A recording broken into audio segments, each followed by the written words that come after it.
देश को आज़ाद कांग्रेस ने किया, मुक्त कांग्रेस नहीं होगा और मुक्त भाजपा होगा। आज इस पर लोग चल दिया है, आज समझ में आ गया है। ये आप देखे होंगे 1 सप्ताह 10 दिन पहले मोदी जी आए थे, रोड शो उन्होंने किया था पटना में। इस पर कौन बात का भरोसा करेगा? 15 लाख रुपया देंगे, 2 करोड़ हर सालों के नौकरी देंगे, काला धन ले आएंगे, हैं? ऐसा नहीं है। एक जनता का कोई भरोसा नहीं। बाबा तो अमंगल बना के छोड़ दिए हैं पूरा अथी को। देखिए, एक बेड नहीं मिला, एक दलित की बेटी करा के मर गई, 4 घंटा बेड नहीं मिला, उसके साथ रेप किया गया था। इससे बड़ा क्या हो सकता है? इनको तो इस्तीफा कर देना चाहिए। फिर दुबे जी का क्या होगा? अब उनके बारे अब उनका काम उनसे पूछिएगा। अब 82 साल उम्र हो गया, अब हम लोग को आशीर्वाद दें। अब बेटा को भेज दिए भाजपा में, और हम लोग का पार्लियामेंट का चुनाव हो रहा था तो भाजपा का काम कर रहे थे, तब क्या उनका मति गति है सो उन्हीं से बात। निश्चित रूप से मैं यहाँ से चुनाव कांग्रेस पार्टी से लड़ूंगा। 30 तारीख को आ रहे हैं। मैं दावा के साथ कहता हूँ कि आप जितने पत्रकार बंधु हैं उसमें 5000 आदमी सीमान के रहेंगे, और नहीं तो पूरे बिहार शासन और पार्टी मिल के ढो रही है वहाँ। किस लिए? कि भीड़ हो, भीड़ दिखाने के लिए, दिखाने के लिए। जब प्रधानमंत्री देख ले, जब प्रधानमंत्री देखे कि भीड़ है, लेकिन प्रधानमंत्री को भी इस साल का जो बिहार विधानसभा का चुनाव है वो काफ़ी महत्वपूर्ण चुनाव है, इसलिए क्योंकि जिस तरीके से इस बार इंडिया गठबंधन और एनडीए दोनों अपनी अपनी पूरी ताकत को लगा रहे हैं। लेकिन इस पूरे घटनाक्रम में अगर हम बात कर लें इस बार कांग्रेस की, तो कांग्रेस इस बार एक तरह से देखा जाए तो एक अप्रत्याशित तौर पे उसकी उभार हो रही है। चाहे वो राहुल गांधी का दौरा हो या कांग्रेस के अन्य कार्यकर्ताओं की जिस तरीके से ज़मीनी स्तर पर लोग काम कर रहे हैं, इसको इस बार जो है कि बहुत सारे लोग जो है कि हल्के में नहीं लेंगे, इसलिए क्योंकि उनको अंदाज़ा है कि इस बार का चुनाव काफ़ी महत्वपूर्ण होने जा रहा है। आप तस्वीर देख रहे होंगे, मेरे साथ पूर्व जिला पार्षद प्रद्युम्न राय हैं। आज जिस तरीके से इन्होंने महाराजगंज में एक ऐतिहासिक कार्यक्रम को कराया, खास करके जिस तरीके से आज इन्होंने अनुमंडल कार्यालय को घेर करके उसमें ताला लॉक इन लोगों ने कर दिया। जब मैं इन लोगों को माहौल को देख रहा था तो मुझे लगा कि कांग्रेस इस बार जो है कि कुछ नया करने वाली है। कांग्रेस इस बार क्या कुछ नया करेगी और कांग्रेस की क्या कुछ रणनीति है, इन सारी चीज़ों को हम समझने की कोशिश करेंगे। बहुत स्वागत है आपका। आपका भी बहुत बहुत स्वागत है। आपके चैनल को बहुत लोग देखते हैं, जितने दर्शक देखते हैं मैं उनका भी हार्दिक स्वागत करता हूं। आप राय जी, आज जिस तरीके से आपने जो कार्यक्रम किया, एक ऐतिहासिक कार्यक्रम रहा, ताला वाला लेकर गए थे आप लोग, क्या ताला कहाँ मारना था? एक कार्यक्रम पार्टी का था, आदेश ऊपर से था और प्रदेश कांग्रेस कमेटी ने कार्यक्रम दिया था। हम लोग तक कहा कि नौकरी दो या सत्ता छोड़ो, झूठा वादा बंद करो, हरदम जुमलेबाजी करते हो या करते नहीं हो, तो अब ताला बंद करने के अलावा हम लोग के पास अब कुछ बचा नहीं है। इसलिए ताला बंद करने का आज हम लोग सोचे, और हज़ारों कार्यकर्ता आपने देखा इस भीषण गर्मी में रोड पर चलने का काम किया, जिसको भाजपा वाले लोगों ने साजिश के तहत, बीच में आप लोगों ने देखा होगा कि ट्रैक पर जो रेलवे का ट्रैक था अनुमंडल के और रास्ते के बीच में, उस पर ले आकर के 2 लाइन, टूटा हुआ लाइन ले आकर के 2 से रास्ता लोग बंद कर दिया था, जिससे हमारे हज़ारों कार्यकर्ता जो गाड़ी घोड़ा से थे उनको रोका गया। अब इस तरह की लो साजिश है, घबराए हुए हैं कि हमारी सारी पोल खुल रही है, इसलिए हम लोग आज ही प्रदर्शन किए। अच्छा, एक तरह से देखा जाए तो कांग्रेस मुक्त भारत की बात भाजपा के लोग कर रहे थे, और धीरे धीरे इसके तरफ लोग बढ़े भी थे। देश के प्रधानमंत्री भी बार बार इस बात को कहते थे कि कांग्रेस मुक्त भारत होनी चाहिए, लेकिन अब तो कांग्रेस को एक नई ऊर्जा मिल रही है और आप लोगों ने एक बड़ा मेहनत किया है। क्या इसका प्रतिफल मिलेगा? क्या इस देश को आज़ाद कांग्रेस ने किया, मुक्त कांग्रेस नहीं होगा और मुक्त भाजपा होगा। आज इस पर लोग चल दिया है, आज समझ में आ गया है। ये आप देखे होंगे 1 सप्ताह 10 दिन पहले मोदी जी आए थे, रोड शो उन्होंने किया था पटना में। जी, पटना में रोड शो किया था, तो पीछे से लोग ढकेल रहे थे कि तनी अगवा बढ़ जाइए, माने किसी के देह में देह सट नहीं रहा था, ये उनका हाल था। तब इन लोगों का हवा निकल चुका है। 20 तारीख को तो सिवान आ रहे हैं। 20 तारीख को आ रहे हैं। मैं दावा के साथ कहता हूँ कि आप जितने पत्रकार बंधु हैं उसमें 5000 आदमी सीमान के रहेंगे, और नहीं तो पूरे बिहार के लोगों को प्रशासन, शासन और पार्टी मिल के ढो रही है वहाँ। किस लिए?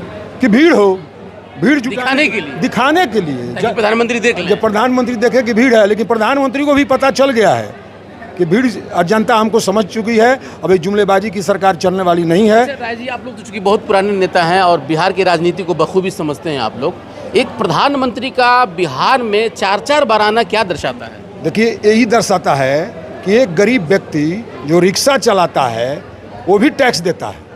टैक्स पेड जो लोग करता है उसको नहीं कहा जाएगा कि वो लोग टैक्स पेड करते हैं। सिर्फ टैक्स, आप कोई भी सामान खरीदते हैं तो टैक्स देते हैं, तो आप इनडायरेक्ट तो टैक्स देते हैं ना। उस टैक्स के रुपया से कम हमको लगता है कि 50-60 करोड़ रुपया 20 तारीख को खर्च होगा। और ऐसे 4 बार ये सोचते हैं कि चुनाव जो 4 महीना बचा है, ये जनता की गाढ़ी कमाई को मैं पानी बहा करके उड़ा दूं और किसी तरह से सत्ता हंसिया लूँ। लेकिन जिस तरह से इन्होंने कहा था कि 400 पार और संविधान को मैं बदलूंगा, तो जनता ने लगाम रोक लिया। उस तरह से आए दिन जो सर्वे हुआ है, उस सर्वे में भी आ गया है रिपोर्ट, आप देखे होंगे कि हम टॉप पर हैं, महागठबंधन की हमारी सरकार बन रही है। जातीय जनगणना की बात जिस तरीके से बार बार राहुल गांधी जी ने कहा था, अब श्रेय लेने की बात चल रही है। क्या लगता है कि सच में राहुल गांधी जी की आवाज़ से डर गई है भाजपा की सरकार? तो आप तो देखें कि राहुल जी ने कहा कि हम करा के छोड़ेंगे, और लोकसभा में विपक्ष के नेता का हैसियत से बार बार उठाए और कहे कि हम आप ही से करा के छोड़ेंगे। तो उन्होंने अब तो स्वीकृति तो दिया है, लेकिन ये जुमलेबाज पर हम लोग को भरोसा है नहीं। लेकिन कम से कम जुमलेबाजी ही सही स्वीकार तो करना पड़ा राहुल जी के दबाव में। भरोसा नहीं है जनगणना? नहीं, अरे इस पर कौन बात का भरोसा करेगा? 15 लाख रुपया देंगे, 2 करोड़ हर सालों के नौकरी देंगे, काला धन ले आएंगे, भरोसा नहीं है। एक जनता का कोई भरोसा नहीं। एक चीज़ बताइए, अच्छा कोई योजना जो हम लोग का योजना चलता था, राजीव गांधी विद्युत कुंजीकरण, तो उसका नाम बदल कर पंडित दीनदयाल उपाध्याय रख दिए। जितना योजना हमारा नाम का था, इंदिरा गांधी का नाम पर पुराने माल पे नया पैकिंग, हाँ बस उसका पैकिंग करना है और मोदी जी को उस पर अपना फोटो साटना है। एक हम आपसे एक और सवाल पूछेंगे, चूंकि महाराजगंज में आज आप इतना एक्टिव नजर आ रहे हैं। ये सीट महाराजगंज में देखा जाए तो कांग्रेस की सीट है। क्या लग रहा है कि प्रद्युमन राय भी अपना किस्मत आजमाने के लिए तैयारी कर रहे हैं या पार्टी पे दबाव बना रहे हैं? देखिए, हम दबाव नहीं बना रहे हैं। हम 1980 से कांग्रेस के कार्यकर्ता हैं। कांग्रेस के विभिन्न पदों पर हम रह करके काम किया है। अब इसी से अंदाज लगाइए कि 45 साल 46वां साल शुरू हो रहा है, और कांग्रेस पार्टी हम पर भरोसा करके हमको बहुत पद दिया। निश्चित रूप से मैं यहाँ से चुनाव कांग्रेस पार्टी से लड़ूंगा। पार्टी टिकट देगी? पार्टी मुझे ही टिकट देगी, इसमें कहीं कोई शक शुबा नहीं है। मैं यहाँ 6 महीना से 36 पंचायत में गांव एक टोला, दलित बस्ती, अल्पसंख्यक बस्ती, सामान्य बस्ती, सभी बस्तियों में, अति पिछड़ा बस्तियों में जा कर के मैंने मेहनत किया, सब लोगों का देखा। और लोगों में जा कर के, आप पत्रकार हैं, हम आपसे वो भी आप मुखर पत्रकार हैं, अब जाके किसी गांव में पता लगा लीजिए कि लोग क्या बोल रहा है। फिर दुबे जी का क्या होगा? अब उनके बारे अब उनका काम उनसे पूछिएगा। अब 82 साल उम्र हो गया, अब वो हम लोग को आशीर्वाद दें। अब बेटा को भेज दिए भाजपा में, और हम लोग का पार्लियामेंट का चुनाव हो रहा था तो भाजपा का काम कर रहे थे, तब क्या उनका मति गति है सो उन्हीं से बात करिएगा हम लोग। अच्छा चलिए, अब आप महाराजगंज में चूंकि आप एक्टिव हैं, बहुत पुराने नेता हैं, महाराजगंज की कुछ समस्याओं को तो आपने दर्शाया होगा ना?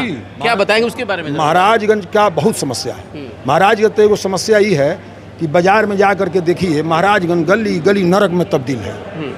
अभी महाराजगंज विधानसभा 8 विधानसभा में पछड़ा हुआ विधानसभा है। अभी बहुत गांव में रोड नहीं है, बहुत गांव में कच्ची रोड भी है, चलने में लोगों को दिक्कत हो रहा है। जिला बनाने की बात कही जाती है। हाँ, आज जिला बनाने की बात आज कितना दिन से लोग कह रहा है, लेकिन मैं वादा करता हूं कि अगर मुझे मौका मिला तो मैं पहला काम करूंगा कि इस जिला बना कर रहूँगा। मंगल बाबा भी यहीं के रहने वाले हैं, स्वास्थ्य मंत्री हैं वो, और उनके कार्यकाल में क्या स्वास्थ्य सुविधाएं महाराजगंज की सुधरी हैं या बदली हैं कि कुछ नया लग रहा है क्या आप लोग? हम आप लोग सभी लोगों से आग्रह करेंगे, जब शाम हो जाता है तो अस्पताल है मंगल बाबा के घरवा के बगल में, जाके देखिए, कोई बीमार आदमी जाता है तो वहाँ डॉक्टर रहता है? कोई डॉक्टर नहीं रहता। मंगल बाबा तो अमंगल बना के छोड़ दिए हैं पूरा अथी को। देखिए, एक बेड नहीं मिला, एक दलित की बेटी करा के मर गई, 4 घंटा बेड नहीं मिला, उसके साथ रेप किया गया था। इससे बड़ा क्या हो सकता है? इनको तो इस्तीफा कर देना चाहिए, इस्तीफा कर देना, एकदम कर देना चाहिए, नैतिक रूप से इस्तीफा कर देना चाहिए। ये कोई मैं पार्टी की राजनीति की बात नहीं कहता, उनको कर देना चाहिए इंसानियत के नाते। हाँ, इंसानियत के नाते। आम जनता से क्या अपील करेंगे आप? मैं आम जनता से अपील करूँगा कि आप हमारे नेता राहुल गांधी का, जिन्होंने कहा है कि डरो मत लड़ो, उनका साथ दो। और राहुल गांधी एक ऐसा व्यक्ति हैं जो 15 साल पहले जो बोल रहे हैं सो आज भी बोल रहे हैं, आज जो बोलते हैं वो बोलते रहेंगे और सभी की हक हुक की लड़ाई और गरीब की लड़ाई लड़ते रहेंगे। आप उनके हाथ को मजबूत करें और इस जुल्मी हुकूमत को हटाने में आप साथ दें। बिल्कुल, जुल्मी हुकूमत को हटाने में इनका साथ दें। अब सवाल है कि जिस तरीके से चुनावी पारा बढ़ रहा है, चुनाव की अभी घोषणा नहीं हुई है, 2 महीने के बाद सूचना आएगा, लेकिन उससे पहले जिस तरीके से किस्मत आजमाने की बात कही जा रही है, उसमें कई ऐसे संभावित प्रत्याशी हैं जो अपने अपने स्तर से काम कर रहे हैं। लेकिन जिस तरीके से महाराजगंज अब धीरे धीरे इसके राजनीतिक तपिश बढ़ रही है, इसमें आज जिस तरीके से इन्होंने दावा कर दिया कि मैं महाराजगंज से चुनाव लड़ूंगा, सवाल है कि इनके ही पार्टी के अभी यहाँ विधायक हैं विजय शंकर दुबे, लेकिन इन्होंने साफ कहा कि 82 साल के हो चुके हैं, अब उनको रिटायर ले लेना चाहिए, एक नए युवा को समर्थन और उनका सहयोग करना चाहिए। अब ये देखना है कि क्या वो समर्थन देते हैं या इनकी जनता समर्थन देती है, ये देखना बड़ा दिलचस्प होगा। फिलहाल और आगे की खबर के लिए बने रहे हमारे साथ। बहुत बहुत धन्यवाद।